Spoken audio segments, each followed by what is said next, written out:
नमस्कार अमरावती. अमरावतीमध्ये 27 एप्रिल रोजी छत्री तलाव परिसरामध्ये श्रमदानाचा अनोखा उपक्रम पाहायला मिळाला. युवा स्वाभिमान पार्टीच्या वतीने आयोजित या उपक्रमामध्ये आमदार रवी राणा आणि माजी खासदार नवनीत राणा यांनी स्वतः सहभाग घेतला. आमदार रवी राणा यांच्या वाढदिवसानिमित्त आयोजित या श्रमदानात कार्यकर्त्यांनी मोठ्या उत्साहात सहभाग नोंदवला. छत्री तलाव परिसरातील कचरा, गवत आणि झुडपांची स्वच्छताही करण्यात आली. यावेळी रवी राणा आणि नवनीत राणा यांनी स्वतः हातात कुदळ टोपलं घेत श्रमदान करत स्वच्छतेचा संदेश दिलाय. अमरावतीच्या प्रसिद्ध छत्री तलावाच्या सौंदर्यीकरणासाठी हा उपक्रम महत्त्वाचा मानला जातोय. यावेळी बोलताना आमदार रवी राणा यांनी मोठी घोषणा केली. छत्री तलावात छत्रपती शिवाजी महाराजांचा भव्य पुतळा उभारण्यात येणार असून तलावावर तरंगत विश्रामगृह देखील तयार करण्यात येणार असल्याची माहिती त्यांनी दिली आहे. या घोषणेमुळे कार्यकर्त्यांमध्ये उत्साहाचे वातावरणही पाहायला मिळाले. स्वच्छता आणि विकासाचा संदेश देणारा हा उपक्रम आणि छत्री तलावाच्या नव्या रूपाची घोषणा आता प्रत्यक्षात किती लवकर येते हे पाहणं देखील महत्त्वाचं ठरणार आहे.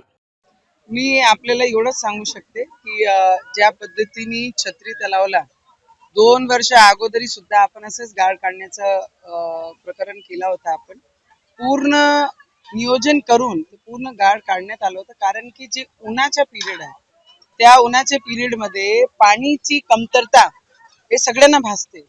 आणि या छत्री तलावामध्ये आता जे गाळ तुम्ही पूर्ण आजूबाजू चारफेर पाहत आहे त्याला गाळ काढलं नाही, येणाऱ्या पावसामध्ये जे पाण्याची कमतरता आम्हाला त्या 2-3 महिन्यात होऊ शकते ते नाही झालं पाहिजे, म्हणून आपण हे गाळ काढण्याचं काम आणि श्रमदान स्वतःचा श्रम देऊन सगळे त्याच्यामध्ये डॉक्टर्स आहे, कॉर्पोरेटर्स आहे, इंजिनियर्स आहे, अधिकारी आहे, ज्यांना ज्यांना वाटते की हा गाळ काढल्याने आपल्या शहरामध्ये पाण्याची कमतरता नाही होणार ते सगळ्यांनी आपला आपला श्रम दिलाय. तर मला वाटते सगळ्यांनी प्रयत्न केलाच पाहिजे. या ठिकाणी छत्री तलाव हा अमरावती महानगरपालिकेच्या इतिहासामधला मोठ्या प्रमाणात आपण पाहू शकता की छत्री तलावाच्या माध्यमातून आज संपूर्ण या ठिकाणी संपूर्ण युवा स्वाभिमान पार्टीचे कार्यकर्ता, सगळे आमचे नगरसेवक सगळ्यांनी मिळून सकाळी 6 वाजतापासून या ठिकाणी साफसफाई केली. मोठ्या प्रमाणात गाळ काढला. या ठिकाणी तुम्ही बघितलं काचं पडलं होतं ते काचं वेचण्याचं काम केलं, यातलं गवत काढण्याचं काम केलं, मोठ्या प्रमाणात नाल्या ज्या भरल्या होत्या त्या स्वच्छ करण्याचं काम केलं.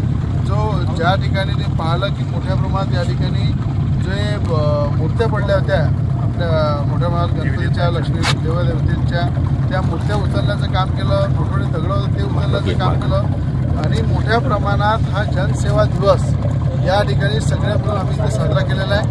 आज आम्ही सगळ्यांनी एकमताने निर्णय घेतला की छत्री तलावला एक तरंगतं एक चांगलं रेस्टॉरंट या ठिकाणी चांगल्या प्रकारे पर्यटनाला चालना देण्यासाठी इथे बोटिंग सुरू करू, मोठ्या प्रमाणात रेस्टॉरंटची या ठिकाणी उपलब्ध करून देऊ, जेणेकरून अमरावतीमध्ये पर्यटनाच्या माध्यमातून अनेक फॅमिलीला इथे येता येईल, जेवण करता येईल, फॅमिलीसोबत काही वेळ त्यांना इथे चांगल्या प्रकारे देता येईल, अशा उद्देशाने या ठिकाणी सगळे मिळून आम्ही या ठिकाणी निर्णय घेतला आहे. येणाऱ्या काळामध्ये हे पर्यटन विकसित करून बोटिंग सुरू करून या ठिकाणी रेस्टॉरंट सुरू करून इथे पर्यटनाला आम्ही चालना देणार.